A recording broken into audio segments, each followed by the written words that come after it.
Dear student, Assalamu alaikum rahmatullahi wa barakatuh. How are you everybody?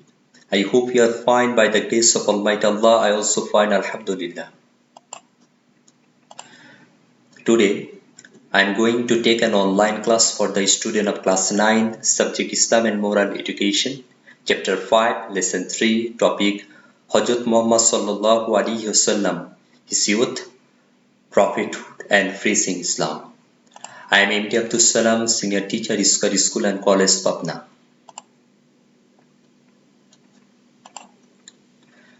Look at the following picture.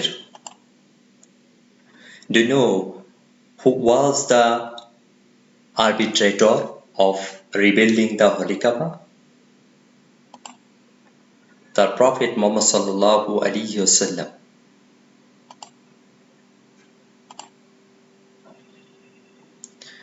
Dear student, our today's topic, Hazrat Muhammad sallallahu alaihi wasallam, his youth, prophethood and freezing of Islam.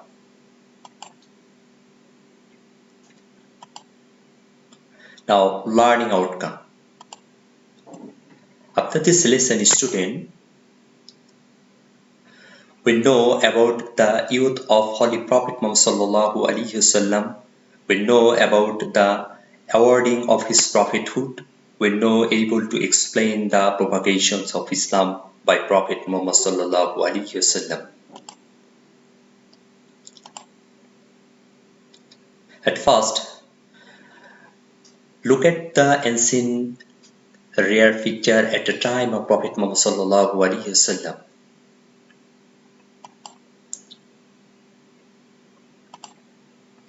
The Prophet room entrance.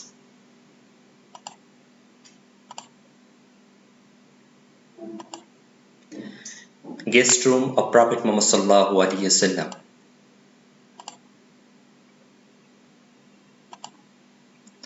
The room of Prophet Muhammad sallallahu alaihi wasallam and Sayyidah Khadija radiyallahu ta'ala anha.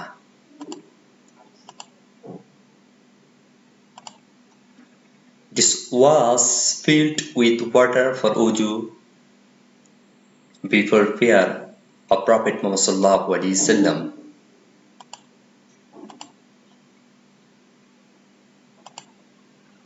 The place where Prophet Muhammad sallallahu alaihi wasallam appeared.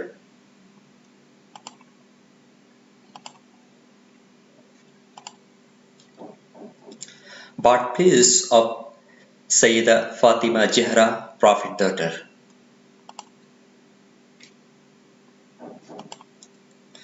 Now, youth of Prophet Muhammad sallallahu alaihi wasallam. The news of young Muhammad sallallahu alaihi wasallam, truthful, justice, and other noble traits of his character spread to all directions of Arabia.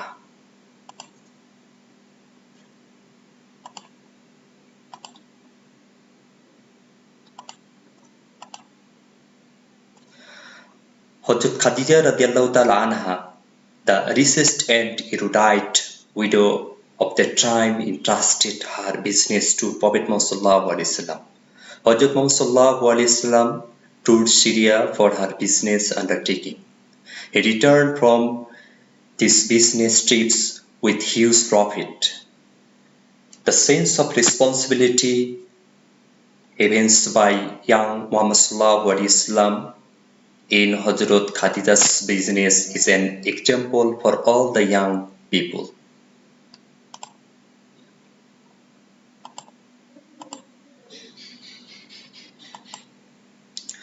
Hazrat Khadija radiyallahu ta'ala anha had deputed her most trusted agent Maisara to Syria with Prophet Muhammad sallallahu alaihi wasallam to acquire better knowledge of Prophet's character.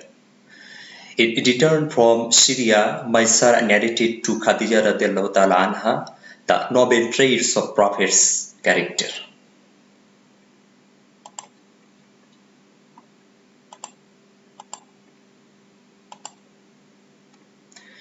Having been charmed as Prophet noble qualities, Khadija herself sent proposal of marriage to Prophet Muhammad sallallahu alaihi wasallam. Hazrat Muhammad sallallahu alaihi wasallam married Khadija with the consent of his uncle Abu Talib. He was 25 at that time and Khadija was 40. After his marriage, Hazrat Prophet ﷺ became owner of huge wealth by Khadija's grace and favor. But instead of spending this vast wealth for his personal pleasure, luxury, comfort, and enjoyment, he spent them in the service of destitute, helpless, disadvantaged, distressed, afflicted, and poor and beggar classes. Peace shall today prevail, and the suffering, distress, poverty of society will diminish if we spend our resources in the service of the suffering humanity.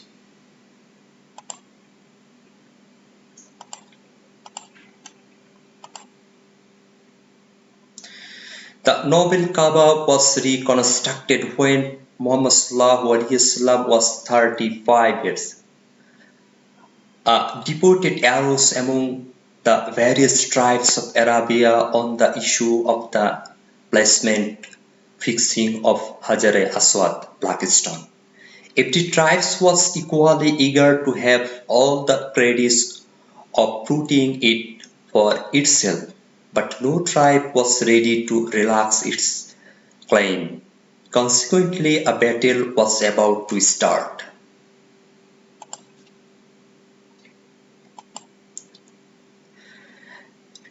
At last it was agreed that all will accept the decision of one who will first enter the Holy Kaaba next morning. It was found that the first who entered to the Holy Kaaba next morning was Hazrat Muhammad. All cried alive, thus, "Here comes Alamin. We are confident of and satisfied with him." All accepted without demur the solution offered by Hazrat Muhammad with his sagacity and neutrality.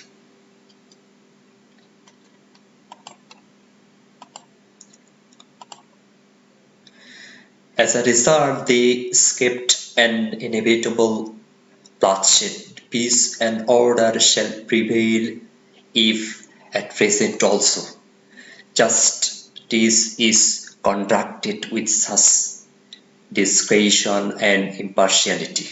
The nation will be safe from many inevitable rivalry, conflict, and bloodshed.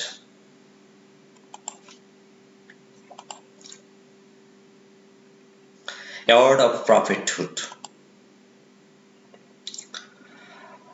After his marriage with Hazrat Khadija radiallahu ta'ala anha, Hazrat Muhammad would engage himself in deep meditation in a cave of mountain Hira, not far from the city of Makkah.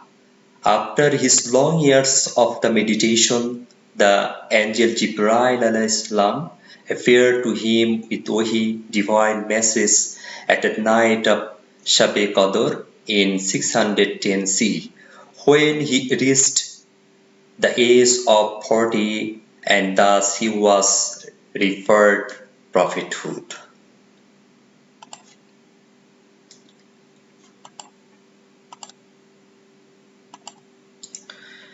Jibreel said, "Iqra bismi rabbika alladhi khalaq," meaning, recite you in the name of your Lord who created. Surah Alaq, Ayat 1. In reply, the great Prophet Muhammad said, "I don't know how to recite." Jibreel took him in tight embrace and said, "Recite you." He replied, "I don't know how to recite." Thus Angel Jibreel had embraced with thighs. Then in the third time he was able to recite.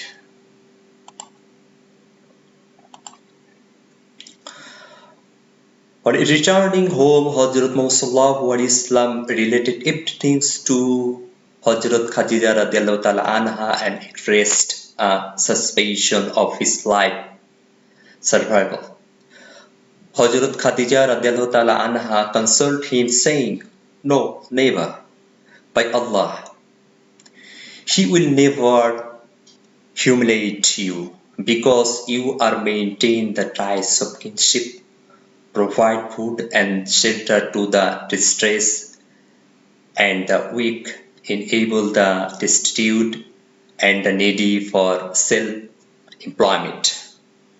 You offer hospitality to guests and help people in times of natural calamities."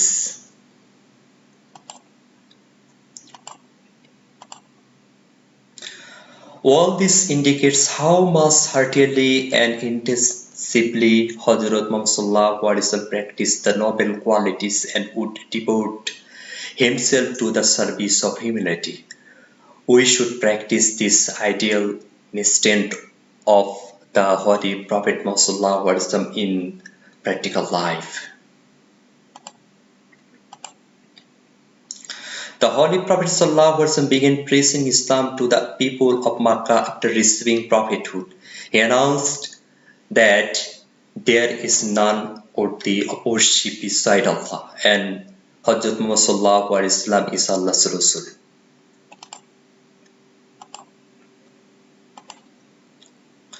He further announced that Islam is the only religion chosen by Allah. Al-Quran is the sacred scripture of his religion. Allah is the creator, nourisher, controller, and he is the owner of everything. He is the giver and taker of life of all creatures.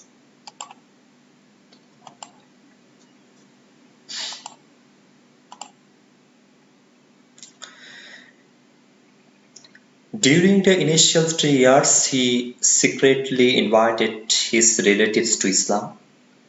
Next, he took to open invitation to Islam by Allah's command. At this, the idolaters began to oppose him.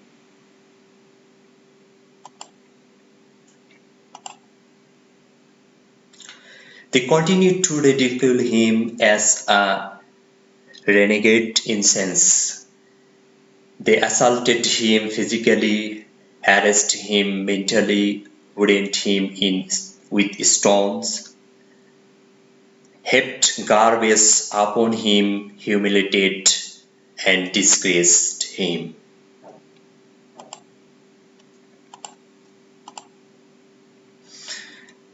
Among other things, they tempted him with power, leadership, riches, women of ravishing beauty, etc.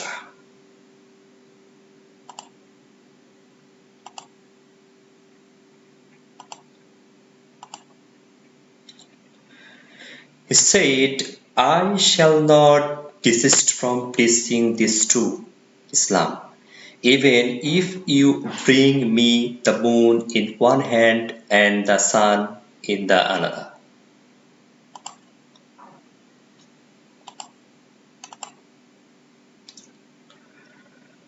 We should likewise be self-restrained, patient, and painstaking in the way of truth and justice by taking lesson from the self-sacrifice, dedication, patience, and tolerance as evinced by the Holy Prophet Muhammad in his missions of preaching Islam.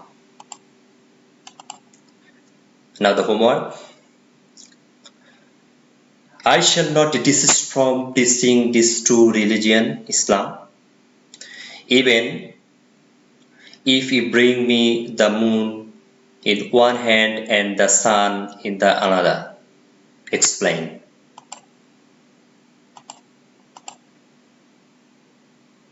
Allah Hafiz.